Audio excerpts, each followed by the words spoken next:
What the Tech is brought to you by HelloFresh.com. Receive $30 off your first week of deliveries when you go to HelloFresh.com and use the offer code Andrew30. Remember, go to HelloFresh.com and use the offer code Andrew30 to get $30 off your first week of deliveries.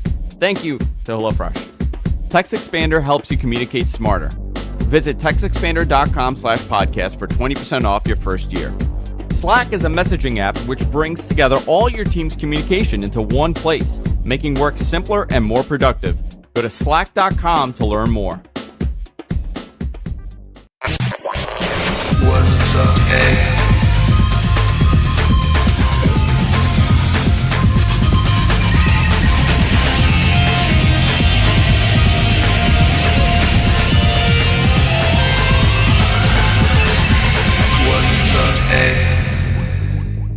Hey everybody, welcome to What the Tech. I'm Andrew here, and of course I'm joined by the one, the only, Mr. Paul Thurrott. How you doing, Paul? Pretty good. We sat in silence for a good minute, and now we're pretending that we heard everything that you guys heard. This is the last week we're doing this. Suncast has internet. The installers are there putting in his line right now. Right. So, good. God, my life will be so much easier in about 3 hours. Yeah. How you been, Paul? Happy Thanksgiving. I didn't see you last week. Yeah. Happy Thanksgiving to you as well. How was it? Good? Yeah, we had 16 people here on Thanksgiving Day. Wow, that's a lot. That was a first for us. Who's there? We usually have a small crowd. I was expecting to have nobody here because we're new or whatever, but I do have family in the area, and I sort of assumed they would have their own traditions that they'd want to uphold, and they invited themselves to my house. Oh, very nice. Yeah. So that worked out great. It was nice. We had about the same thing, almost around 20 people, and it was total insanity. You know, you don't get to, if you're hosting, you don't get to enjoy the party. Yeah, I mean, a little bit.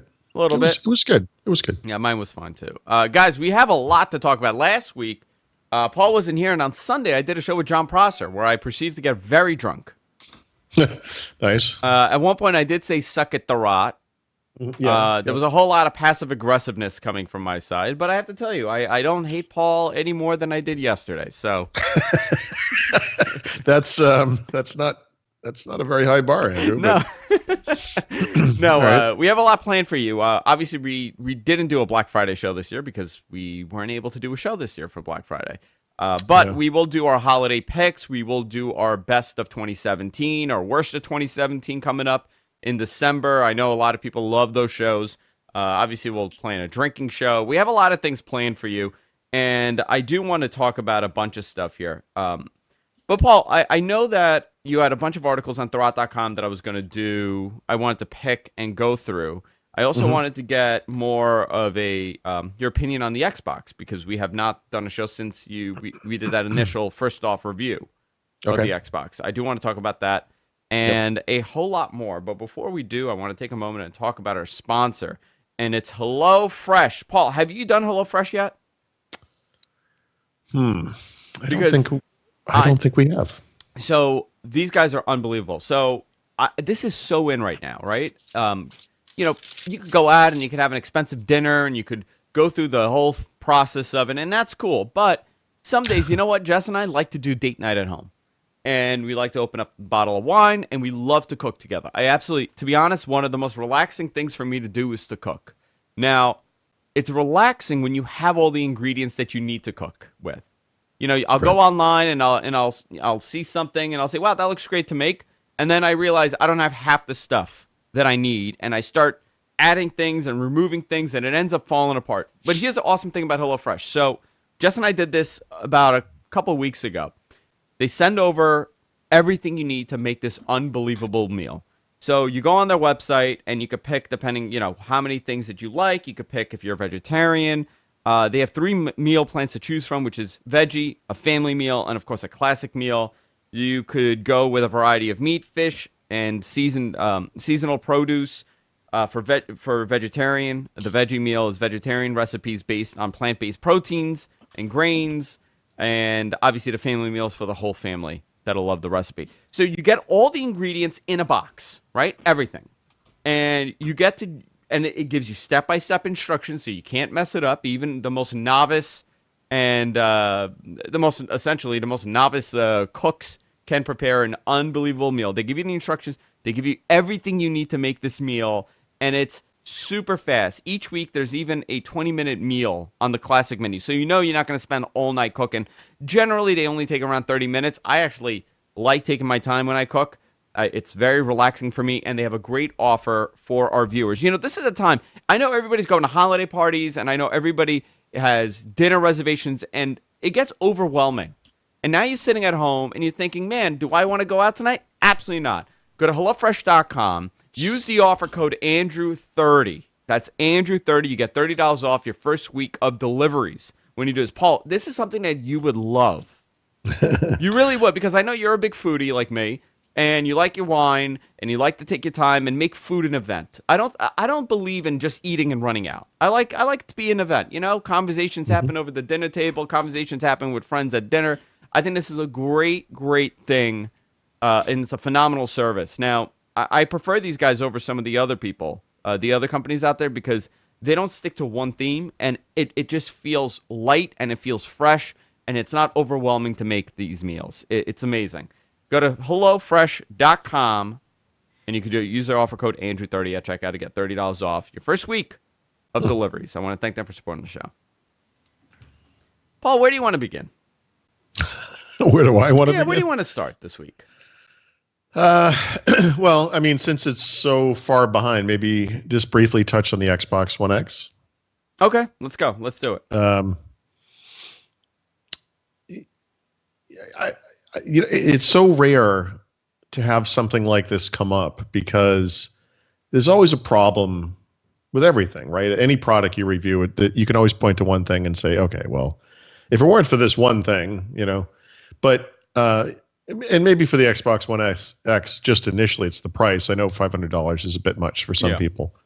But what this thing does for that price, what this thing does for people who have existing Xbox game collections, is astonishing. And it runs the gamut from the many games that have been specifically enhanced for the console, which look awesome, obviously. And that's the part that I'm actually very surprised as to how good the enhanced games look. I don't think a lot of people expected there to be the improvement that there is, right? I think some things I assume would be improved, but it's been overwhelmingly extremely positive. Yeah. It's really interesting to me that, this industry, this kind of sub-industry, video games, is very negative, and there's a lot of nitpicking and tradition, and it's bad. I mean, and look, all tech markets are kind of like this, but video games are particularly bad, and yet, what we see overwhelmingly is like really positive reviews for this thing. And my own experience is that, and it's funny because I started out in a 1080p display. I moved over to the 4K one for a long time. I actually very recently switched back to 1080p, trying to get a handle on how it does what it does. But the gist of it is, if you have an Xbox game, right, that's compatible with the Xbox One, it doesn't matter if it's an original Xbox game that's backward compatible, or an Xbox 360 game, or an Xbox One game, it will always be better on the Xbox One X, always, in some way. And it's just a matter of degree. Sure. And it kind of works in both directions too. So for example, if you have a game that was made for 4K and for HDR, and you play it on a 1080p display, it's going to look better there too. It actually does super sampling to make it look better on lower res screens. It doesn't do this yet, but it will soon support 1440p displays. I actually have a killer 1440p display that I want to use this thing on, but I'm just waiting for that explicit support, because right now it would just be 1080p. Yeah. It's impressive, and I think spending my own money, I mean, I think for myself, well, actually I would have just spent the money, but realistically, it would probably be smart for a lot of people to wait till next year, because the price will come down. And it's absolutely the case that you should spend your time and money this year, if you haven't already, on getting the right 4K/HDR display. So do you think this is the year to go ahead and do it?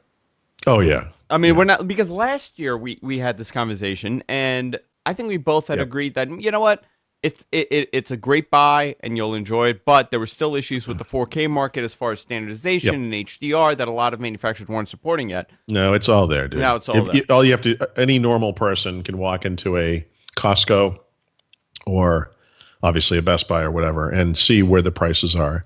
The only thing that's kind of surprising to me about 4K displays, and maybe this is just a goofy thing that I want, but they're just like stupid big. Like you can get a 55, 60, 80, whatever inch display relatively inexpensively. What's kind of hard to find is a 27, 30 inch, kind of computer display. Yeah, I think for 42, a reasonable price. 42 is probably the smallest that people are. Yeah. I went into Costco thinking that would be like not a bad way to buy something like that locally. And I don't remember off the top of my head, but I want to say the smallest one they had was possibly 40 or 42. And I was like, dude, I want to use this next to my computer. I just want to. And he would look at me like, I was idiotic. He's like, why wouldn't you just want a bigger one? Like I just want it to fit on my desk, but they don't really make those. So not cheaply. So obviously people are over. What are the negatives? I mean, we've really concentrated on the positives with this Xbox, but seriously, there other aren't. than the Well, price, okay. I mean, the price is a little pricey for a lot of people. The price, but it's pricey. I get that. The controller is the standard plastic Xbox controller, which I find to be a little cheap. For the past year plus 2 years, whatever it's been, I've been using that Xbox Elite controller, which is wonderful. I know that since writing the review, I sort of was reminded that Microsoft actually makes these kind of interim controllers. They have special edition controllers of different kinds that have nice grips and things, and they should have put something like that in the box. I think it was, I think in their zeal to say, look, this thing's just an Xbox One. They've kind of forgotten the fact that this is the premium version of the Xbox One. It would be like if you owned a Lexus and you got into a Toyota and all the window switches and the buttons and control knobs are all exactly the same. You'd feel a little ripped off, even though in your heart that internally these cars are based on the same platform and whatever. You spent all this additional money. It should be nicer. What you have. This is a nitpick. I mean, a controller is a $50, $60 thing. I mean, but it's a small disappointment. The other thing that happened this year is that Microsoft canceled the Kinect, which even when it was around was kind of a bulky and expensive way of doing what Xbox should just do natively, which is voice control. And so you can add that to an Xbox controller using a headset, but they need a way from you just to be in the room like I am now and say, Xbox, do something, and it should just do it. And I feel like maybe that was something they could have added to the console. Again, semi-justify the additional cost of the device. But, beyond those things, and we really are kind of nitpicking here, there really aren't many negatives. Like I said, every game's better. The thing is basically silent, when I was running the side-by-side tests with the Xbox One S, which is, the previous gen version, that's the only thing I could hear was the old one. And it's not like the Xbox One S is loud. It's just that there is a fan thing that kicks in from time to time. It's there. Yeah. I am super sensitive to this kind of sound. And in fact, just for whatever it's worth, not that it really matters, but as I've been talking, as I've been talking, what's happened is there's a truck that has pulled up outside, and my wife went out and got the door. I guess it was some kind of a package, and I'm just like sensitive to that. Like as I sit here and I hear this kind of low bass rumbling over in the corner, I got distracted by it, and that's the way I am. And the Xbox One X, I can assure you, if this thing made any sound at all, I would have jumped all over it for that. And when you think about all of the stuff that it does, the additional horsepower that is pouring through this thing, the fact that it doesn't have an external power brick and it's in this smaller form factor than its predecessor, the notion that this thing could not make sound or would not make a lot of sound is crazy. It's impossible. It's amazing considering it is a computer, right? It's a computer crammed into that little case. Yep. Yeah, that's awesome.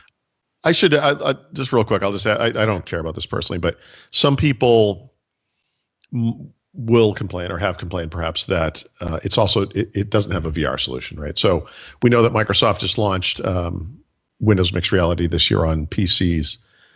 My expectation is that comes to Xbox One next year. Obviously, this thing has the power to drive that kind of display or whatever. Yeah. So we'll see. So I'm very excited for these little pieces because I am going to get an Xbox. So every time you tell me something Yeah. positive, but I also need to get a 4K TV. I'm not going to buy the new Xbox without a 4K TV. And it's amazing because the second you fall out of the loop a little bit, things change really rapidly. And I haven't been in the market Yeah, for a yeah. TV for quite some Yep. time. And Mhm. there's so many new things to put into consideration. Like Vizio has kind of fallen out of grace for a lot of people. Yeah. People aren't Yep. really talking about Vizio as much as they did because the pricing, they're not as competitive with the Yeah, and prices that was, by anymore. the way, something I also saw when I went to Costco. And so they have different brands now, Yeah. whatever. But yeah, Listen, the reality is, do you have to go and buy a $1,400 Sony anymore? Because the technology changes so rapidly. You might yeah. be better There's off buying something a to be $600 said. Yeah, TV. for spending $500 to $800, Yeah. getting something that, by the way, is going to be fantastic. And then maybe it lasts a couple of years, and you replace it because either it died But or regardless, it's only going to last a couple of years because if you think about it, I bought yeah, this 1080p, this beautiful TV, about 3 years ago. And right, technology changes and it's time to replace it if we want better quality picture. But sure, that's never been the mentality for the TV industry. TVs were something that you bought. I mean, now it's a mentality, but TVs were something that you bought and you let it sit there for about 10 years and you replaced it when it broke. yeah. And Or, they used to or last a really long time, but that's not the case anymore. yeah, everything So, everything changes and everything evolves. They're yeah, computers at this yeah, yeah. point. But I guess if you can get over that, and I kind of did, um, yeah, you can save a lot of money that way.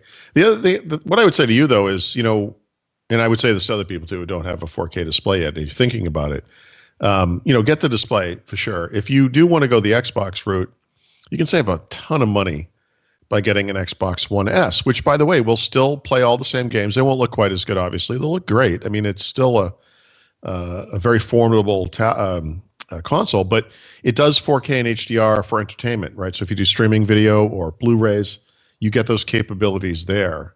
So it's still 4K, just not in games. And honestly, for a lot of people, that's probably good enough. And when you look at the prices, I think over Black Friday of that weekend, it went to an all-time low of somewhere around 185 or 190 or $189. But you should, I mean, you almost never have to spend more than $225 on one of these things. Yeah. I want to continue this discussion, obviously, in the coming weeks, but I do want to talk about something very interesting, and that's Microsoft hitting 600 million Windows 10 users. On the way to a billion. It's going to be a bumpy road. We're going to talk about this and a whole lot more, obviously, but before we do, I want to talk about a new sponsor to the show, and that's Text Expander. Now, I was talking to Paul about this, and Paul's familiar with this. It's made by Smile Software, by the way. They make a whole bunch of stuff out there. This is awesome. So I have it on my Mac. It's cross-platform, so you could have it on Windows and iOS on the Mac. It's on all the platforms, and it has a bunch of different little things that it does. But the thing for me, and that's every week I'm going to kind of highlight another feature of this. But the thing I want to talk about is how I could create little keywords that mean something else. So, I have the software installed, and pretty much what this does is makes your life a lot easier, and it increases your productivity by abbreviating certain things and triggering certain words to do certain tasks. So every day when I'm doing a podcast, I write, hey, the show's going live at 1 o'clock. Go and follow us or whatever. I have this message for Twitter. And I copy and paste the same message. I have it clipped and I copy and paste and I drop it in there. Now what I did, I loaded it up where it does tweet, and that's all I write, and boom, the message is right there. So you could search for snippets also. You could create snippets, you could search for snippets, you could create these shortcuts, which I think is really cool. And I think, Paul, for you especially, something like this is really interesting because I'm sure you copy and paste stuff all the time, and you constantly have to, make the same posts on Twitter or on your website or in an email. With this, it's super easy. You just have that one little quick trigger word, and boom, the whole thing is loaded up. This is pretty awesome. So here's a great example. Okay, let's say you were at a conference, and now you come home from the conference, and you've collected all these new contacts that you want to follow up on. You could create a text expander snippet with the following message, whatever you're doing. Use the fill-in field in the actual application. You use a filling field with a contact name and a custom topic, whatever you're putting in there, and you can blow through all these tasks in minutes instead of hours because you're just using the words that you already have pre-programmed in there. Which it's really awesome for anybody, whether it's personal emails or work emails. I have this on my Mac and I'm using it for tweets right now, which is pretty crazy, right? So I'm just doing MMT, and then it'll load it up, so it's perfect. If you go to textexpander.com/podcast, you get 20% off for your first year. Great offer by these guys. Go there. Go to textexpander.com/podcast. Go learn about this because there's a number of features. So every week I'm going to show a different feature. Next week I'm going to have a little demo that I'm doing, and I'm going to show you guys how I use it. I think it's really cool, especially for someone that wants to be a little productive and wants to, skim a couple minutes off their day, which I highly recommend. Textexpander.com/podcast. Paul, this is something you could use. I think you could really use this. I got to send you this. 600 million Windows 10 users. Yep. Where's the billion? Well, remember, they were saying they were going to hit that number by next July. Yeah. So technically speaking, they could still make it. But I think the way to look at this is that given the state of the PC market, especially, given the fact that their phone business collapsed, right? This is actually fairly impressive. Yeah. You know? Well, there's another stat that impresses me even more, and that's the fact that 20% of Windows 10 users have upgraded to the latest version. Yeah. No, it's things are starting to churn along here. So I was talking to someone about this, and they said, well, how could you be impressed by something like that? It's only 20%, and this is kind of forced on you also. So 20% shouldn't be impressive. I said, well, I'll tell you why it's impressive. Look at Android. Right. Okay, Android has 332 million users. Is that number not accurate? 332? No, they have like 2 billion users. 332 devices shipped worldwide. Okay, this year. Okay. 2016. I'm sorry, 2016. Actually, it should be something like 1.5 billion. It could be more. This is as of 2016. Okay, so forget it. Forget about my stat. It's a totally flawed stat that I just pulled up, and I'm an idiot. But it still doesn't break my point here. Because my point is, if you look at Android and you look at the current, how it's spread apart, the latest version of Android, which is version 8, has less than 1% market share. Fine. Oh, yeah. Not fair. Not fair to compare to something that's been out for a year. Okay. Look at Android 7.0, 7.1. What is it? Nougat, right? Yep. 17%. Yeah. I mean, Android is an interesting thing because those updates are controlled by wireless carriers in many cases. You don't see that on the PC side, but for Microsoft to deploy Windows 10, like a new version of Windows 10 to people's computers, they need to know that it's going to work, and they have a complex matrices of, conditions on why that may or may not be the case. And so the thing that's interesting to me about this is the speed at which it's going out suggests that they've kind of gotten a handle on understanding that because they've had problems with this in the past. So a year and a half ago when they released the anniversary update, there were a lot of compatibility issues. We didn't see that this past spring with the Creators Update, and we're not seeing it yet. I don't think we will with the fall Creators Update. So it doesn't mean there won't be problems in the future, but it's interesting, and they've done a good job with that. 50% of all of the PCs in the world are still running Windows 7, and you could kind of make that argument like, well, geez, that thing's like 8 years old. What's going on? There's still 2 years left. Most of the people running Windows 7 are businesses, obviously, or most of their computers running Windows 7 are businesses, and that this is the countdown. We're trying to avoid that XP apocalypse thing that happened a couple years ago. So I don't know. There's a lot of ways you could look at this negatively, I guess. Especially if you think about the 1 billion promise, which was such a curious thing for them to do. But when do you think realistically? Yeah. When is this a possibility to hit 1 billion if they ever do? Yeah, I think they will. I mean, the install base is well over 1 billion. It's just a matter of time. The issue is going to be, when people give up on their computer, whether they buy a new computer or go with a Chromebook or a Mac or something else. Um, the issue is also going to be, it's interesting because if you think about 2 years from now, when Windows 7 goes out of support, you'll still have some individuals say, I don't care. I'm still going to use this thing, and I only use it occasionally anyway. Who cares? Whatever. Um, and that might push them. The fact that Microsoft will be pushing Windows 10 on them might push them to choose a rival platform at that point. There's too. so many variables, right? It's Yeah. not about we always like to talk about Mac versus PC, but it's really not. You're competing with everything. Everything. Oh yeah, yeah, yeah. I mean, the world's going to change a lot in the next 2 years too. There's going to be a lot more solutions where you have a phone and you can dock it somehow and get a keyboard mouse screen. Yeah. That stuff's going to be big. A lot of different like hybrid mobile devices. Remember, ARM's coming to Windows 10 as well. So The Courier. the Courier is coming back. The Courier is coming back. Apple might have their own foldable. Yeah, no idea. It's too terrible not to copy. Yeah. So we'll see. But I seriously, they are going to hit 1 billion. There's no doubt about it. It's just a I matter mean, of at the current pace, we're looking at 2 years, right? Because they added 100 million in 6 months. If they maintain this pace, that's 2 years.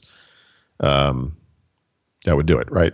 But it's not going to take that long, because the other thing that's happening in the next 2 years, again, is that Windows 7 is going to expire, and that may not be incentive enough for a lot of individuals, but it will be incentive for a lot of businesses. Okay, so what's the current number for Windows 7? Active daily? Do we have a real number? Not exactly, but so 50% of the PCs in use are running Windows 7, roughly speaking. 50%. And once that expires, so what percentage of that would you say is enterprise that will have to update once support is over? It's hard to tell. Well, I mean, by the way, even some enterprises might end up going Chromebook too. But let's say, what percentage of those is enterprise? It's impossible to say for sure, but I would guess it's about 80%. Okay, 80%. Okay. Yeah. I mean, that's a tremendous market share. Yeah, I mean, if the size of the PC market is 1.5 billion, when it could be plus or minus hundreds of millions of that, that's 750 million computers right there.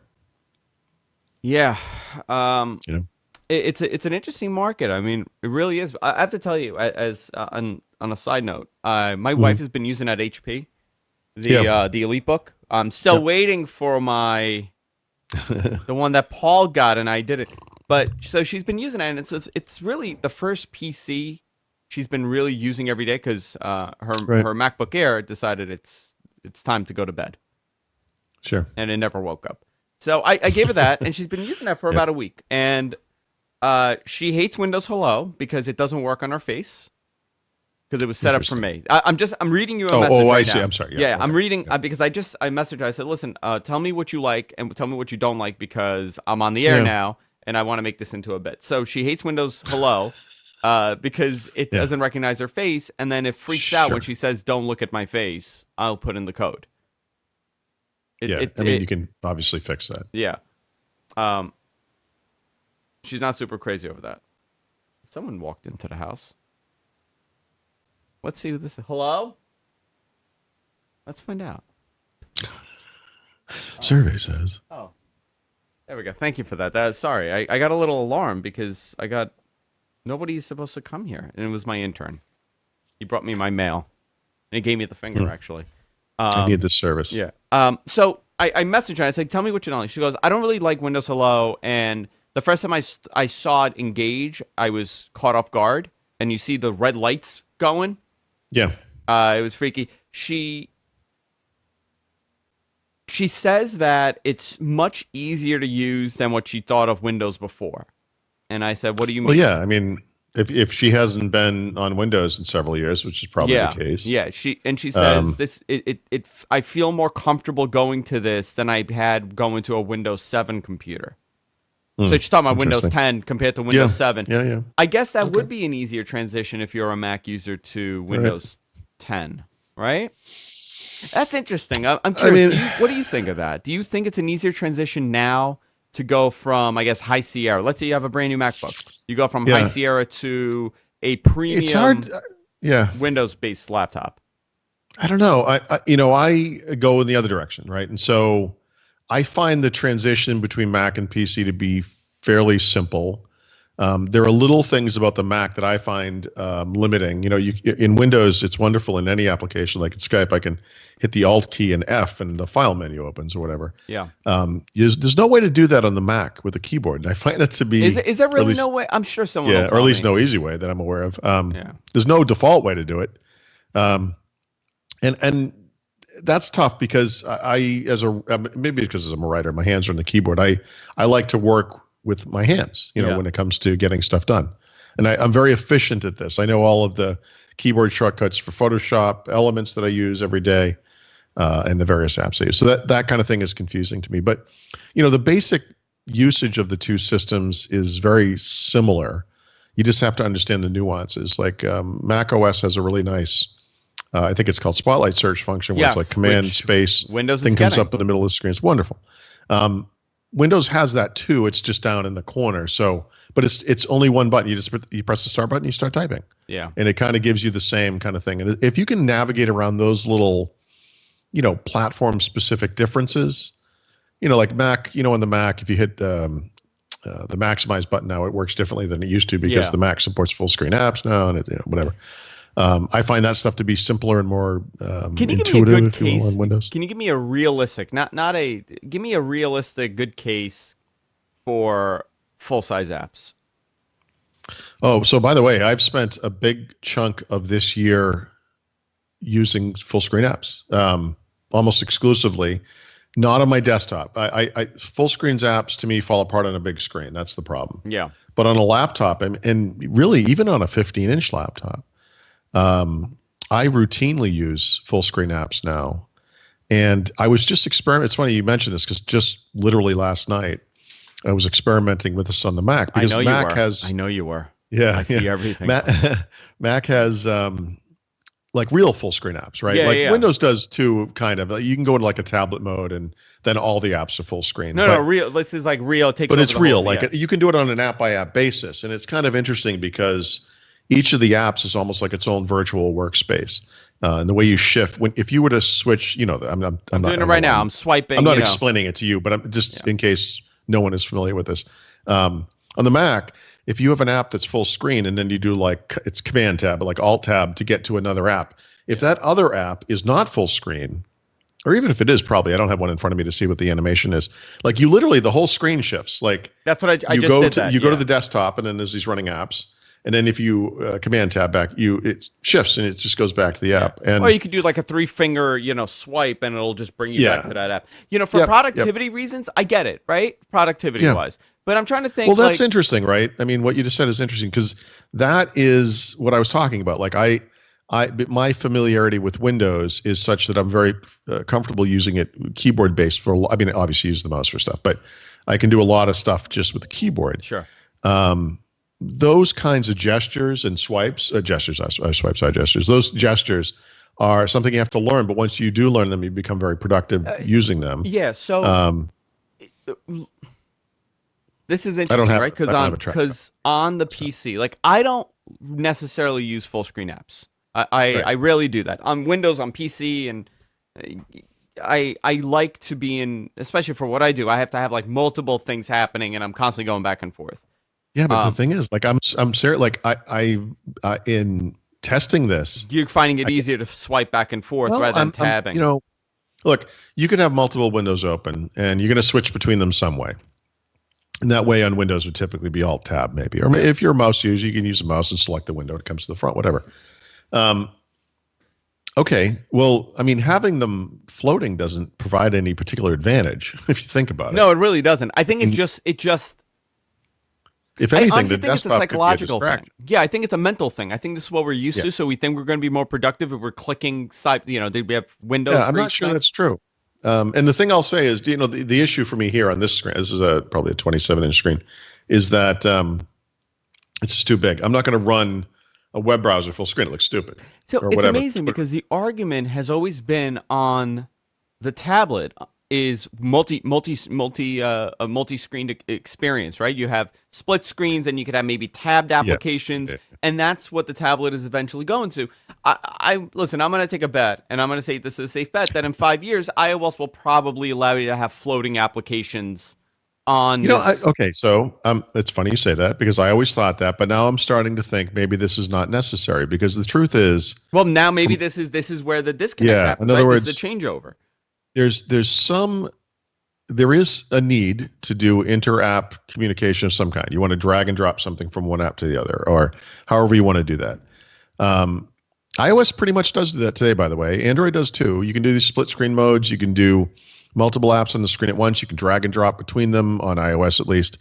It's a little bulky, but it works. And I think, if you kind of go through all the different things you might need to do on a computer or whatever, that's pretty much most of it. And that was the point of Windows 8 when they did it, right? They did it badly, but the idea Yeah, was some side-by-side side windows by is going to side. be enough for most people on a tablet screen, right? That's all we're going to need. By the way, a Suncast update. He is not getting internet today. Oh, God. The installs are there. Why? What happened? I don't know. We're getting the update right now. I was a day Oh, away did they from. get my phone call? Yeah, I don't care that how Paul much that called. guy pays. I You was a don't day put it away in. from starting a Kickstarter for him, to fund him to move to Yeah, a civilization that has modern technology. He's sure. been honestly, yeah. There's no tools where he lives. He's been making an axe out of rocks and sticks. Someone down the street just invented fire. Yeah, someone just invented fire where he is. He's typing right now, so I'm guessing that there was a problem with the installation, and they'll probably come tomorrow or the next day. Anyway, so yeah, now I mean it's interesting because we yell and we scream for change, right? And we want Yeah. improvements, and we want things that are familiar to us, very much like on the desktop, right? I'm a Paul. People think I'm nuts the way that I use. I oversee. I'm the director of marketing at my company. Yeah. I oversee all the marketing, and I have a very hands-on role with the digital marketing for the business. It's multiple Hmm. properties, and I'm a little bit of a control freak, and I should probably hire someone to do this job because it's tweeting and stuff like that. But I have a system that works, and I feel that it gets good results. And the way that I do it is I do everything on the desktop. I do my Yeah. Instagramming on the desktop because I use two Wow. different apps. I use one called on the Mac. I use something called Flume, Okay. Flume, yeah, Flume, I think. And another application called Grids, Grids. Yeah. I use Grids on Windows also because they have a great Windows application. I use Tweetbot for my Twitter. I use Facebook, obviously, just for Facebook. I use the browser. I also have a Yeah. Snapchat app, which is very difficult to find, but I have a Snapchat app that I use for Snapchat for the company. So I'm doing everything on the desktop, and I find this to be very productive. I have Okay. multiple experiences here. A couple years ago, people wanted to do all of this on a tablet. And the argument was, well, we need a couple things. We need floating windows. We need a desktop.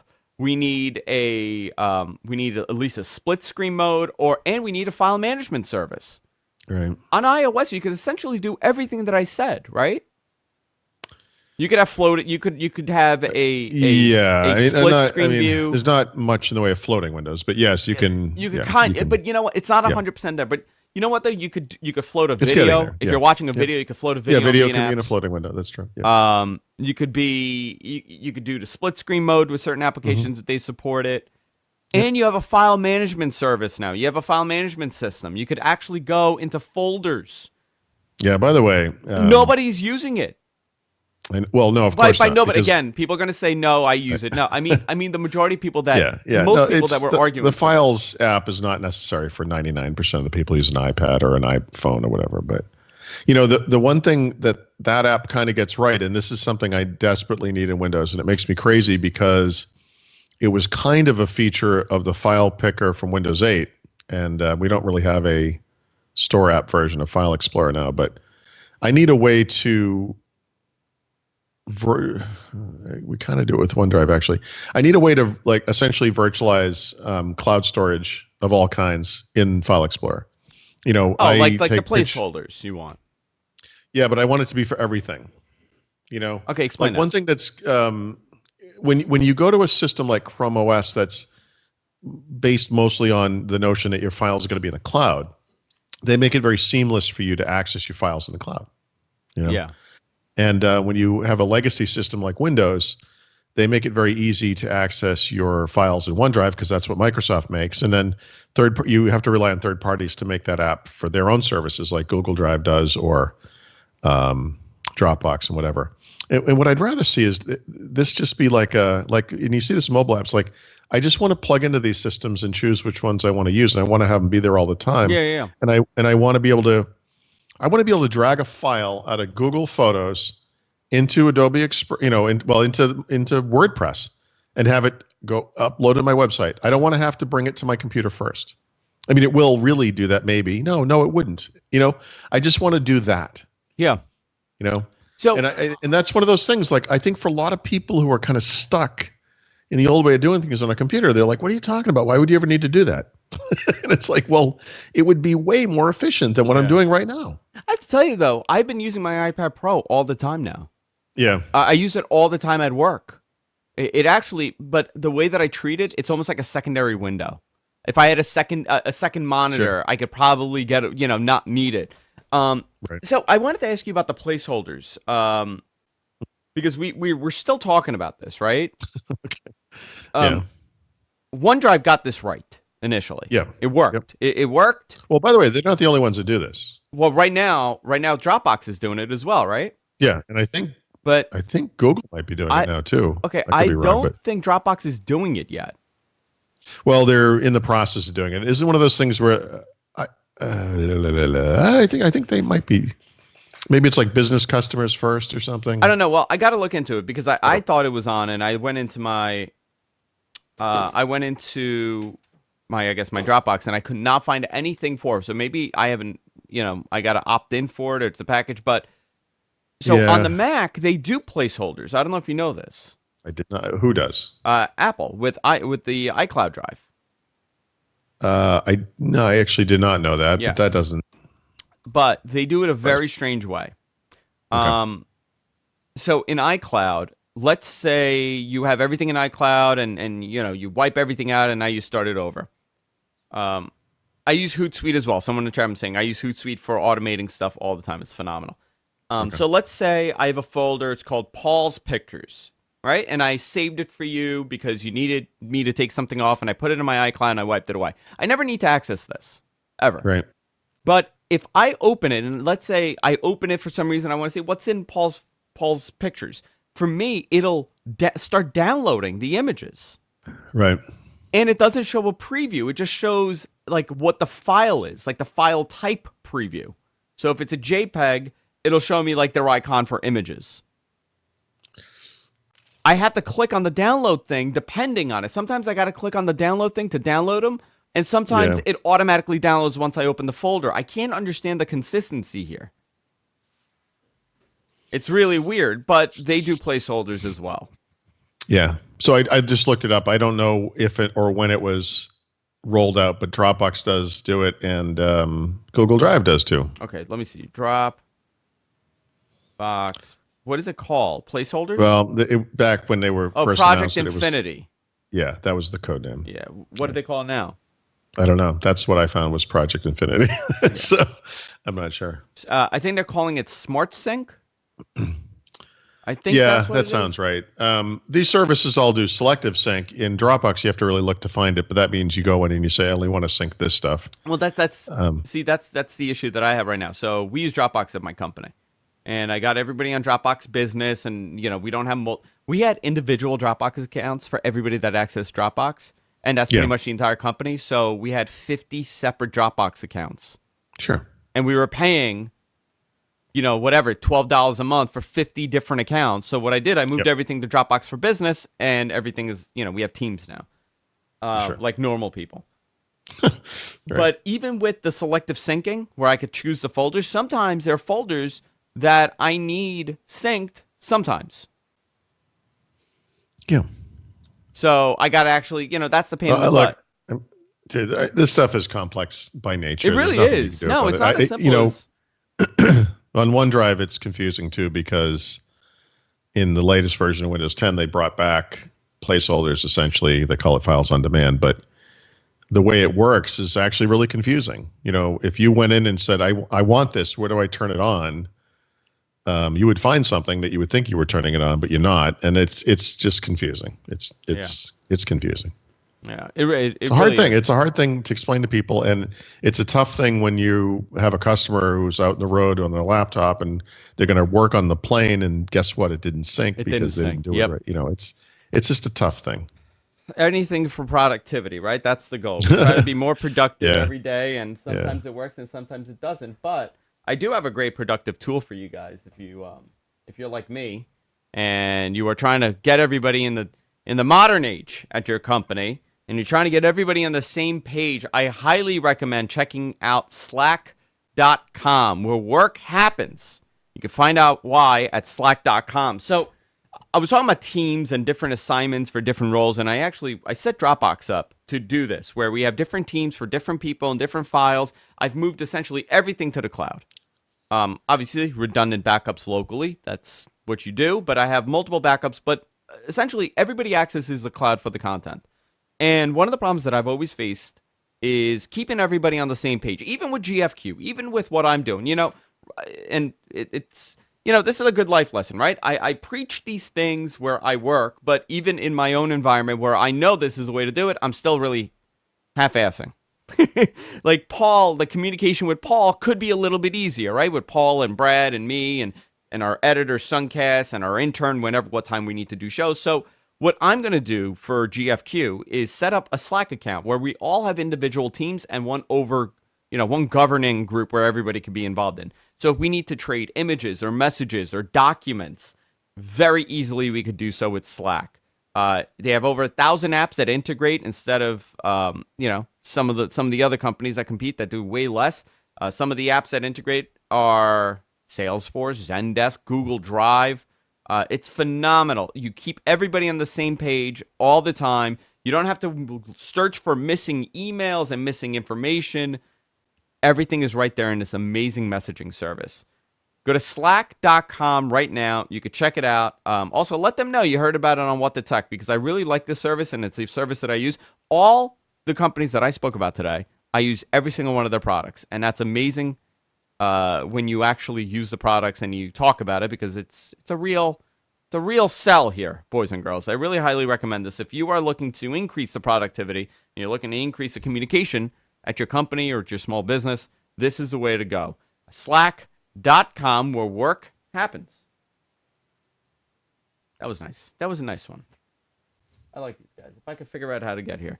So Paul. Yes, sir. We touched on net neutrality when it was happening. Yeah. And now we're going to talk about it when it's not happening. Yeah, well now it's not happening. But I do want to say this. I think that, and I just want to, it's so hard to have this discussion because people get very upset because people have made this into a political thing. I don't like to make this into a political thing. Yeah, no, I think of this as more of a fairness thing. It's more of a for the consumer. Now, I don't care if you stand left or right and in the middle, you're a libertarian, Democrat, whatever. We have to really look at what we need out of a service that we use, right? The internet is what it is, and it's not perfect by any means, but it works for the most part. By changing things or saying, hey, listen, for the lack of, you guys are just scared and this legislation is here because people are afraid of what's going to happen, not actually what is happening. I think that's a little bit of an irresponsible way to look at it. So I had this discussion with somebody that is on the other side. Okay, we know the argument as to why we need net neutrality, but I was talking to someone, and a very intelligent guy, and he's not. This was his stance, and I really think it comes from a lack of understanding of what can happen. What has happened? I would bring it to what have these companies done when they were unfettered by regulation? So one of the conversations, what have they done? So there are so here's many a great stories. example. Here's a great example of this. So I was having this discussion with somebody, and he said, and I was bringing up the ISPs, for example. And I said, well, here's a fear, okay? There's so many different scenarios here, but this is a very simple conversation to have, and we could all agree on this. Competition is great, right? He goes, yeah, absolutely. We need more. I said, perfect. He goes, and that's why I'm for, let the companies compete with each other in a regulated stuff. I said, you know what? In a perfect world, absolutely. But let's look at the scenario. I said, how many ISPs do you have in your area? He said 3. I said, really? What do you have? He goes, well, I got Comcast, I got Time Warner, I could do AT&T Uverse, and we have Fios. I said, so you have 4 different providers in your area. And where do you live? And he told me where he lived, and it's a suburb of a smaller city, not New York City. Okay, Hmm. Northeast. He's in the Northeast. I said I live in New York City. Okay, New York City. Do you know how many Yep. options I have? I have one cable provider, and I have Verizon Fios. Those are the only two options that I have. Right. Now, up until 8 years ago, there was one game in town. How is there competition if there's one game in town?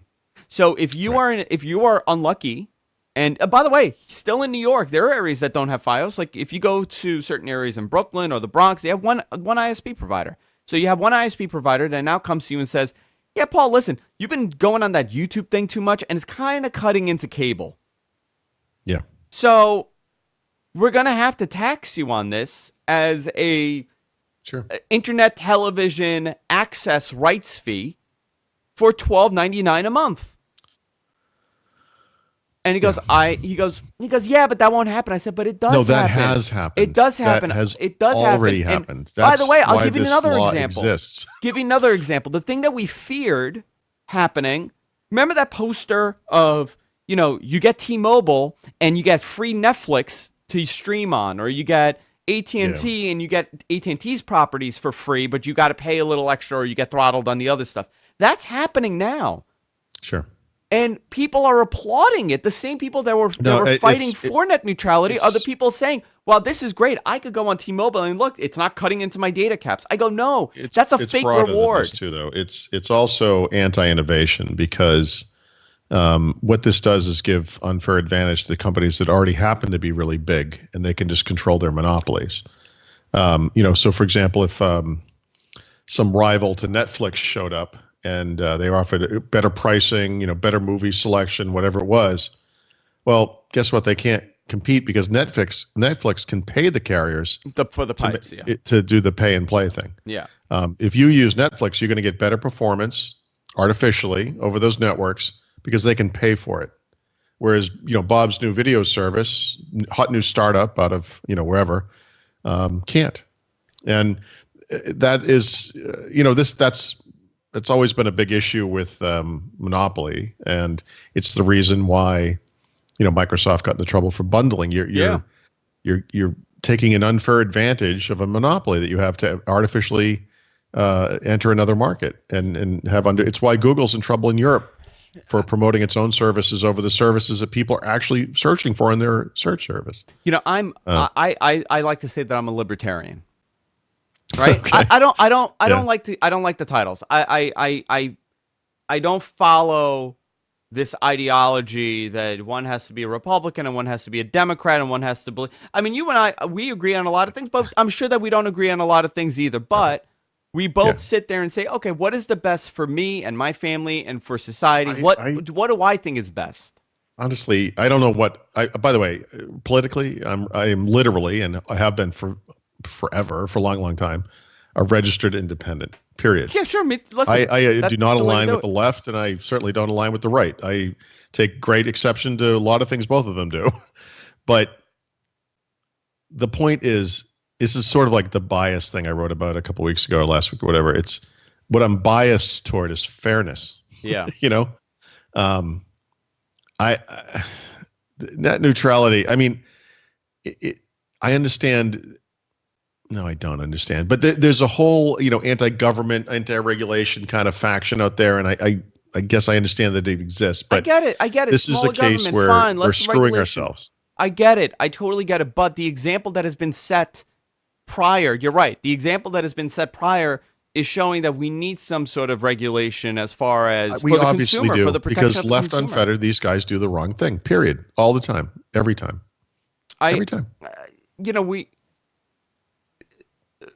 To kind of go backwards a little bit, the same guy, he was talking about, I'm telling him, like, listen, I'll give you an example. If you have Verizon and Verizon owns properties, they're not going to, maybe they may not throttle you to access that content, or they may not charge you extra to access that content. But when there's a competitor, it's fine that they're not charging you for their products. But when there's a competitor how are they going to charge you for that product? Are they going to punish you for using that content? Are they going to throttle you? Yeah, and my answer is yes. They probably will, because that's how businesses do business. And it's not. I don't. I honestly, I don't blame Verizon for saying no. You got to use our stuff. We compete in this market, and you got to use our stuff. That's fine. Let them say that, but don't punish me for choosing your content with someone else's content. Yeah. This is that fight that we've been talking about for a while. Net We see that all the neutrality, time. it's not even a debate. I don't understand. There's no debate. This is one of those things where it's like just common sense. And experience. If you take the politics out of it, Paul, if you take the politics out of it, then there really shouldn't be that much of an argument. I am for a open and free internet. Now, there are many things that I don't agree with on that happen on the internet. I think anonymity, and I brought this up last week when I did the show with John. Anonymity is an amazing thing, and anonymity is an extremely dangerous thing on the internet. Some sort of responsibility for what you do on the internet. I think there should be some sort of responsibility for everything that you do and you say on the internet. I think that is not really regulated, and that should be a discussion. That should be the discussion. But that's even more. You know what's amazing? Isn't that more of a serious discussion to have that people really don't really touch on? If you're the government and you're looking to kind of fix the internet or not fix the internet, shouldn't you be saying, you know what? There should be some sort of responsibility on people, on how they act and what they say and what they do on the internet. I don't know. I'm not ready to say that needs to be regulated by the government per se, but I'm not saying that's the answer. I'm saying that's the discussion to have. I have 4 minutes before I have to leave, so we can't possibly touch on this topic effectively. But there is an issue with anonymity and being anonymous on the internet. I feel very strongly that I should have the option not to be confronted by people who are anonymous.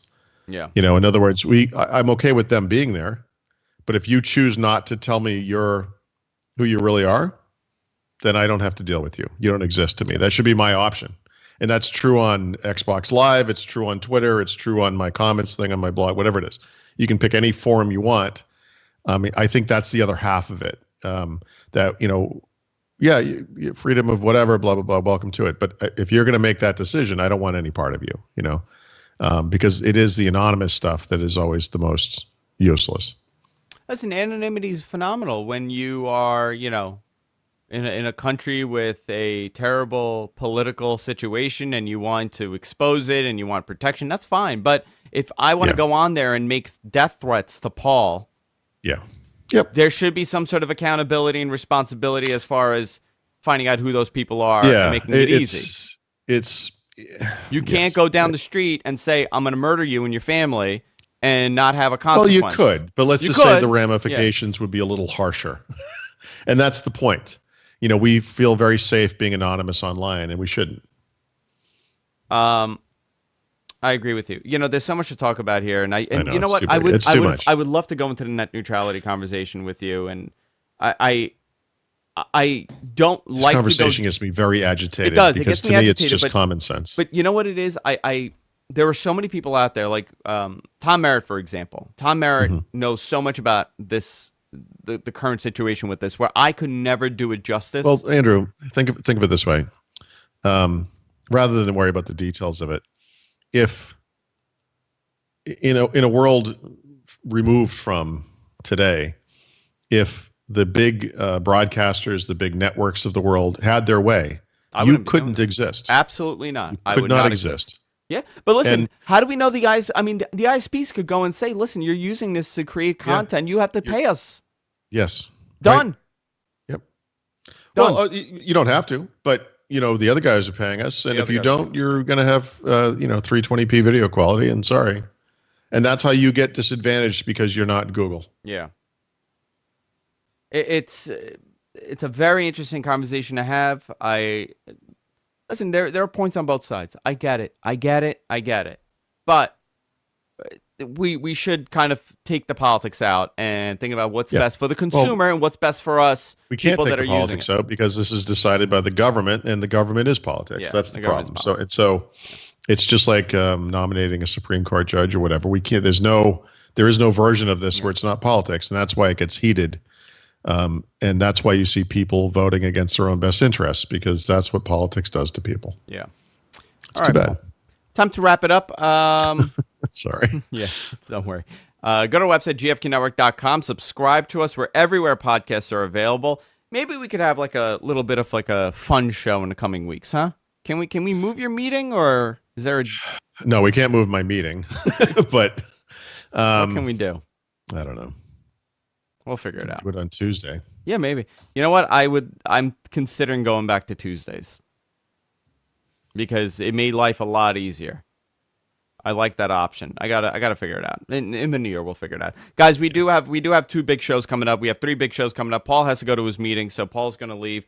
Go to Tharot.com, all things Paul. Also, if you're watching us live, stay tuned. I'm gonna hang out with you for a little bit longer. We're gonna do What to Talk. We're gonna talk about whatever. Maybe we'll talk a little bit about net neutrality. Maybe we'll talk about other things.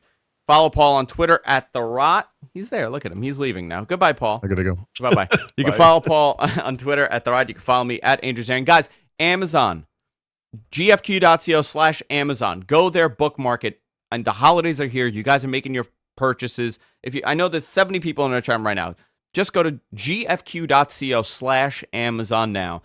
Bookmark it, save it, add it to your bookmarks, whatever. And whenever you buy something on Amazon, I get a tiny little portion of it. And it really helps us out. I need cameras. I have no cameras left. This one's gone. This one's dying. It's terrible here. So I use the sales, the bonuses that we get, the tip that we get from it, to buy all the stuff for the studio. We're going to redo this place again. Like every other year we're redoing. And that helps us out. If you're staying and watching us, stay tuned. We're going to do our bonus show exclusively on Patreon. If not, go to patreon.com/whattotech. You can fund us right there. I'll see you all next time.